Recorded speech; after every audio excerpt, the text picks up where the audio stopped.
Bismillahirrahmanirrahim. Assalamualaikum warahmatullahi wabarakatuh.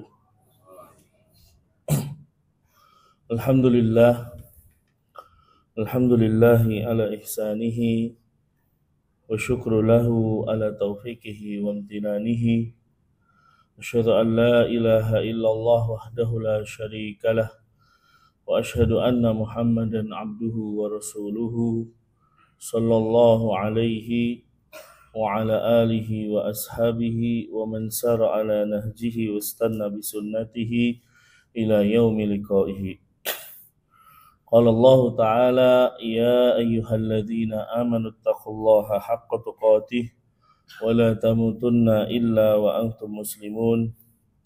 Ya ayyuhan nasu taqu rabbakumul ladzi khalaqakum min nafsin wahidah wa khalaqa minha zawjaha wa batha minhuma rijalan katsiran wa nisaa'a wattaqullaha alladzi tasaaluna bihi wal arham innallaha kana 'alaikum raqiba. Ya ayyuhalladzina amanu taqullaha wa qulu qawlan sadida yuslih lakum a'malakum wa yaghfir lakum dhunubakum wa may yuti'illaha wa rasulahu faqad faza fawzan 'azima. Amma ba'du, hadirin jamaah salat zuhur yang dimuliakan oleh Allah Subhanahu wa taala. Senantiasa kita memuji Allah Subhanahu wa taala dengan segala nikmat yang Allah Subhanahu wa taala berikan kepada kita semua. Wabil khusus kita bisa melaksanakan salat zuhur berjamaah, salah satu kewajiban yang diwajibkan bagi umat Islam, terutama para laki-laki. Tentunya ini tidak bisa kita lakukan kecuali dengan taufik dan pertolongan dari Allah Subhanahu wa taala. Kemudian kenikmatan paling besar adalah ketika kita berada di dalam keimanan kepada Allah Subhanahu wa taala. Karena selalu saya sampaikan bahwasanya Allah memberikan keimanan kepada orang-orang yang dicintai oleh Allah Subhanahu wa taala.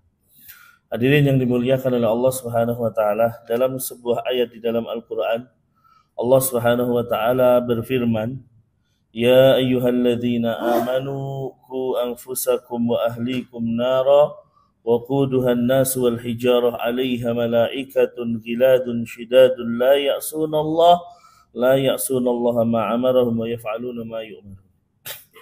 Allah berfirman, "Wahai orang-orang yang beriman, peliharalah dirimu dan keluargamu.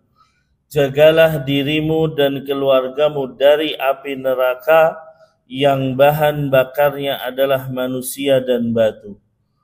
Yang penjaganya adalah malaikat-malaikat yang kasar, keras, dan tidak mendurhakai Allah terhadap apa yang diperintahkannya kepada mereka, dan selalu mengerjakan apa yang Allah perintahkan." Surat At-Tahrim ayat 6. Hadirin yang dimuliakan oleh Allah Subhanahu wa taala, ayat ini kita akan kupas sedikit. Bahwa Allah Subhanahu wa taala sedang meminta kepada orang-orang yang beriman. Ketika Allah mengatakan ya ayyuhalladzina amanu, wahai orang-orang yang beriman, dan tadi saya katakan bahwa keimanan adalah pemberian dari Allah Subhanahu wa taala. Keimanan adalah nikmat yang sangat besar kepada kita semua. Lalu Allah memanggil kita, wahai orang-orang yang beriman. Kalau kita lihat di dalam Al-Quran, kalimat ya ayyuhalladzina amanu ada 89 kali Allah menyebut. Menunjukkan bahwa ini keistimewaan bagi orang-orang yang beriman. Kemudian Allah mengatakan, "Ku anfusakum wa ahlikum naro." Peliharalah, jagalah dirimu dan keluargamu dari api neraka. Hadirin yang dimuliakan oleh Allah Subhanahu wa taala, kalimat ini merupakan kalimat yang indah, yang mana Islam tidak mengajarkan umatnya untuk egois. Islam tidak membolehkan seseorang hanya selamat sendirian, tidak. Artinya apa, ikhwas sekalian? Bahwa ketika kita berada di dalam ketaatan kepada Allah, maka keluargamu juga harus diajak. Ya, anak istrimu juga harus kamu tolong untuk menjadi ahli surga. Makanya hadirin yang dimuliakan oleh Allah Subhanahu wa taala, melalui ayat ini Allah sedang mengirim pesan kepada kita kaum mukminin. Ya, jika kita menerima pesan mungkin dari orang yang terpandang, ya maka pasti akan dilakukan. Demikian pula ketika pesan ini datang dari Allah Subhanahu wa taala. Hadirin yang dimuliakan oleh Allah Subhanahu wa taala. Ketika kita melaksanakan akad nikah, pertama kali kita melakukan akad nikah, maka yang harus kita yakini bahwa pernikahan yang kita lakukan bukan hanya sekedar di dunia saja. Ya, ketika kita membangun rumah tangga, yang kita inginkan adalah ya sehidup dan sesurga. Bukan hanya sekedar sehidup semati saja, ikhlas. Kita tidak hanya ingin bersama dengan keluarga kita di dunia, ya, tetapi kita juga ingin bersama keluarga kita di surganya kelak. Makanya Allah mengatakan, wahai orang-orang yang beriman, peliharalah dirimu dan keluargamu. Ya, Allah berkata pertama memang kepada diri kita masing-masing. Ayo selamatkan diri kita, jiwa kita masing-masing dari yang namanya api neraka. Ya, karena jelas itu adalah hukuman Allah Subhanahu wa taala. Ya, kita diminta untuk selamat, kita diminta untuk menempuh jalan menuju surganya Allah Subhanahu wa taala. Ya, dengan cara apa? Dengan jalan kita bertakwa kepada Allah. Ya, dengan jalan kita melaksanakan perintah-perintah Allah. Dengan jalan kita menjauhi segala larangan-larangan Allah. Ya, dan itu bisa terrealisasi, ikhwas sekalian, bahwa ketakwaan kita bisa lakukan kalau didasari dengan ilmu. Ya, ilmu di sini maksudnya adalah ilmu agama, bahwa kita mengetahui mana perintah Allah, mana larangan-larangan Allah, sehingga kita bisa laksanakan. Sehingga ketika kita mengetahui ini larangan Allah, kita akan jauhi itu semua. Ya, itulah ikhwas sekalian yang namanya takwa. Dan Allah mengatakan, inna akramakum indallahi atqakum. Yang paling mulia di sisi kalian adalah yang paling bertakwa. Setelah kita selamat, kita menempuh jalan menuju surganya Allah Subhanahu wa taala, jangan lupa ada istri kita. Jangan lupa ada anak-anak kita. Kamu punya tanggung jawab, yaitu keluarga kita. Jangan hanya egois. Ya, kita ini sudah berjalan di atas surga menuju surga, terus biarinlah keluarga sendiri. Biarin anak-anak sendiri, enggak boleh. Ya, Rasul sallallahu alaihi wasallam mengatakan apa? Kullukum ra'in wa kullukum mas'ulun an ra'iyatihi. Setiap kalian adalah pemimpin dan akan ditanya tentang kepemimpinannya. Ya, seorang suami adalah pemimpin di dalam rumah tangganya dan dia akan ditanya, sudahkah mendidik keluarganya dengan baik? Ya, sudahkah menjaga keluarganya dengan baik? Sudahkah menjadikan keluarganya itu selamat dari api neraka? Itu yang harus dicamkan oleh kita, ikhwas sekalian. Maka hadirin yang dimuliakan oleh Allah Subhanahu wa taala, disinilah Allah Subhanahu wa taala memerintahkan kita, ya, dan menjaga keluarga kita dari api neraka. Dengan cara apa? Bagaimana, ikhwas sekalian? Abdullah bin Abbas radhiyallahu taala anhu mengatakan tentang ayat ini, yaitu i'malu bi ta'atillah wattaqu ma'asillah wa muru ahlikum bidzikri yunjikumullahu minan nar. Kata Abdullah bin Abbas, lakukan ketaatan kepada Allah, jagalah dirimu dari kemaksiatan-kemaksiatan kepada Allah, dan perintahkan keluargamu untuk senantiasa mengingat Allah, maka Allah akan menyelamatkan kalian semua dari api neraka. Al-Imam Al-Mujahid rahimahullah mengatakan bahwa makna ayat ini adalah ittaqullah, bertakwalah kalian kepada Allah, wa ausu ahlikum bitaqwallah, dan wasiatkan keluarga kalian untuk bertakwa kepada Allah. Nah, ya demikian pula yang dikatakan oleh ulama-ulama yang lain. Maka hadirin yang dimuliakan oleh Allah Subhanahu wa taala, ya, ajari keluarga kita ya agama ini. Ya, pertama, ajari keluarga kita tentang ketuhanan kepada Allah SWT, tentang tauhid. Jangan sampai ada dari keluarga kita, baik istri kita, anak kita, cucu kita, yang terjerumus ke dalam kesyirikan. Karena jelas Allah mengatakan ketika seseorang meninggal dalam kondisi musyrik, innallaha la yaghfiru ayyushraka bihi wa yaghfiru ma dzuna dzalika liman yasha. Orang yang mati membawa dosa syirik yakin tidak akan diampuni dosa-dosanya oleh Allah Subhanahu wa taala. Ya, adapun dosa yang lain akan diampuni. Dan kita harus paham apa itu kesyirikan. Kesyirikan bukan hanya sekedar sujud kepada berhala. Bahkan kesyirikan ketika kita mengakui bahwa di sana ada penguasa lain selain Allah sehingga kita harus memberikan sesajen. Itu adalah kesyirikan. Ini yang harus kita ajarkan kepada keluarga kita. Dan ini menjadi tugas pertama kali bagi keluarga mengajarkan akidah.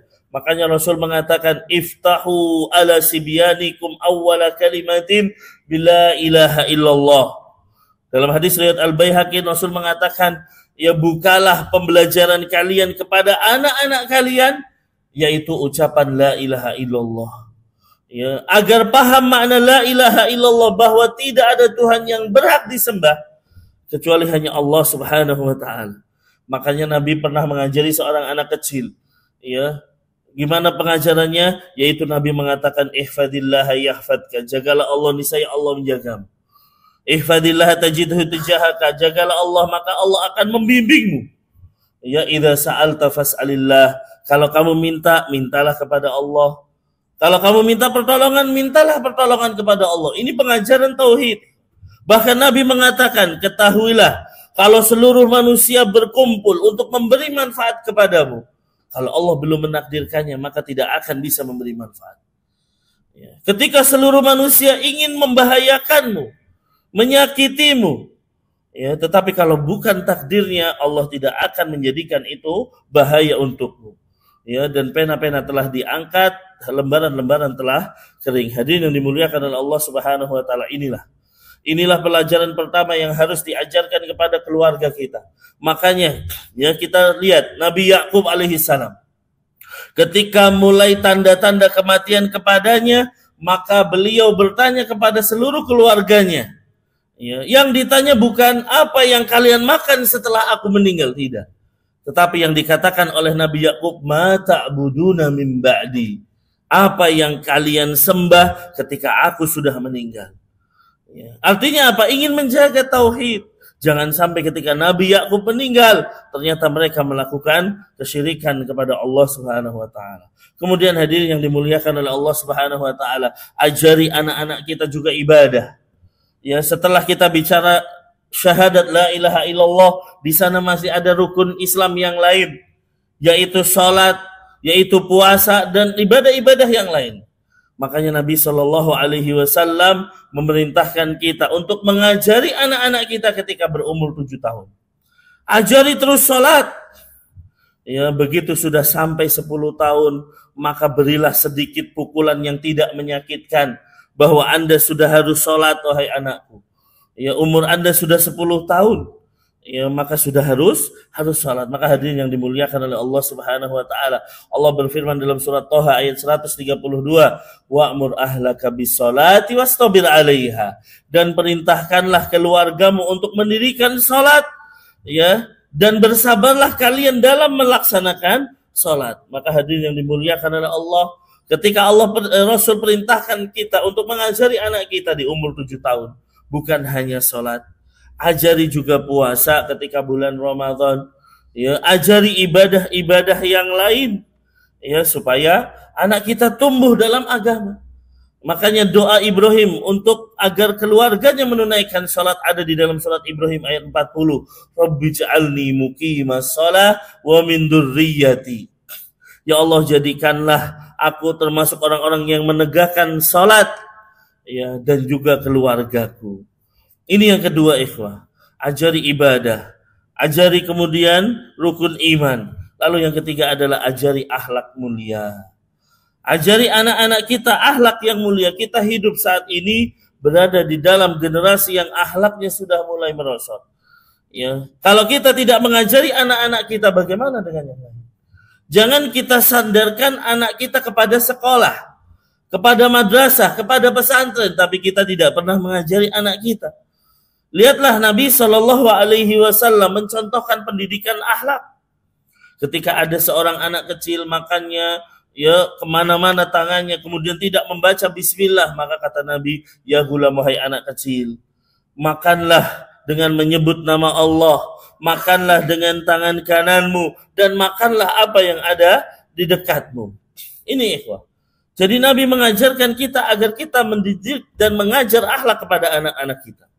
Dan di antara yang harus kita ajarkan kepada anak-anak kita, yaitu tentang permasalahan kejujuran. Ya, di saat kita melihat banyak orang yang sudah tidak jujur, banyak orang yang suka berkhianat, ya, maka ajari anak-anak kita supaya jujur. Jangan sampai anak-anak kita ya terjangkit penyakit dan virus kemunafikan. Ya, maka hadirin yang dimuliakan oleh Allah Subhanahu wa taala, di dalam surat At-Taubah ayat 119 Allah mengatakan, ya ayyuhalladzina amanu taqullah, wahai orang-orang yang beriman, bertakwalah kepada Allah dan hendaklah bersama orang-orang yang jujur. Ya, maka hadirin yang dimuliakan oleh Allah Subhanahu wa taala, ya, teruslah kita mendidik anak kita jangan sampai melakukan kedustaan. Rasul sallallahu alaihi wasallam mengatakan, barang siapa yang berkata kepada seorang anak kecil, wahai anak, kesini, ambillah ini, kemudian dia tidak memberikan apapun, ya, maka ini adalah sebuah kedustaan. Ya, suatu ketika ada seorang ibu berkata, wahai Abdullah, kesini, aku akan memberikan sesuatu. Kemudian Nabi bertanya, apa yang akan kamu berikan kepadanya? Ya, aku akan memberikan sebutir kurma. Kata Rasulullah, kalau engkau tidak memberikan apapun, maka itu adalah satu kedustaan yang kamu lakukan. Maka hadirin yang dimuliakan oleh Allah Subhanahu wa taala, mari kita biasakan anak-anak kita untuk jujur. Biasakan anak-anak kita untuk berkata yang jujur dan berkata yang baik saja. Termasuk akhlak yang mulia adalah mendidik agar anak-anak kita tidak terjangkit virus, lisannya tidak dijaga. Ya, dengan perkataan-perkataan yang tidak baik. Ya, maka hadirin yang dimuliakan oleh Allah, Nabi mengatakan, barang siapa yang beriman kepada Allah dan hari akhir, hendaklah berkata baik atau diam. Dan ini menjadi tanggung jawab kita, ya, sebagai orang tua. Termasuk yang terakhir, hadirin yang dimuliakan oleh Allah, mendidik anak-anak kita supaya tidak terjerumus dan bergaul dengan teman-teman yang buruk, teman-teman yang rusak. Ya, harus kita memilihkan teman pergaulan yang baik. Kita lihat siapa teman anak kita. Ya, jangan sampai ternyata anak-anak kita berteman dengan teman-teman yang buruk. Nabi Shallallahu Alaihi Wasallam mengatakan bahwa perumpamaan teman yang buruk itu seperti berteman dengan pandai besi, bergaul dengan pandai besi. Kalau dia nggak kebakar, minimal dia akan bau sangit. Demikian bergaul dengan teman-teman yang buruk. Maka hadirin yang dimuliakan oleh Allah, dalam sebuah syair disebutkan, dalam sebuah ungkapan, as-sahib sahib, bahwa teman dekat itu akan menarik dia. Ya, kalau temannya buruk maka dia akan menjadi buruk, naudzubillah. Ya, kalau temannya baik maka dia pun akan menjadi baik. Maka hadirin yang dimuliakan oleh Allah Subhanahu wa taala, paling terakhir mari kita doakan keluarga kita. Ya, kita doakan diri kita dan keluarga kita agar sama-sama menuju surga. Karena hadirin yang dimuliakan oleh Allah, ya, kita sebagai orang tua memiliki doa yang mustajab untuk anak-anak kita. Terus kita doakan mereka, ya Allah, jadikan aku dan keluargaku menjadi penghuni surga. Mintalah kepada Allah surga 3 kali dalam sehari misalnya. Karena Nabi mengatakan minimal ketika seseorang meminta surga 3 kali, surga yang akan berkata kepada Allah, ya Allah, masukkanlah dia ke dalam surga. Ya, maka hadirin yang dimuliakan oleh Allah, jangan sampai kita lelah untuk berdoa kepada Allah, mendoakan diri kita, anak kita, istri kita, agar sama-sama masuk ke dalam surga, dan juga mendoakan kedua orang tua kita agar diampuni segala dosa-dosanya. Wallahu a'lam bishawab. Demikianlah ikhwas sekalian, ya, salah satu ayat yang menjelaskan kepada kita agar kita sama-sama meniti jalan menuju surganya Allah Subhanahu wa taala. Demikian yang bisa kami sampaikan. Kebenaran mutlak milik Allah Subhanahu wa taala, sedangkan kekeliruan murni karena lemahnya ilmu yang kami miliki, mohon dibukakan pintu maaf yang sebesar-besarnya. Allahumma alimna ma yanfa'una wanfa'na bima 'allamtana wa zidna ilman ya rabbal alamin. Subhanakallahumma wa bihamdika asyhadu an la ilaha illa anta astaghfiruka wa atubu ilaik. Assalamu alaikum warahmatullahi wabarakatuh.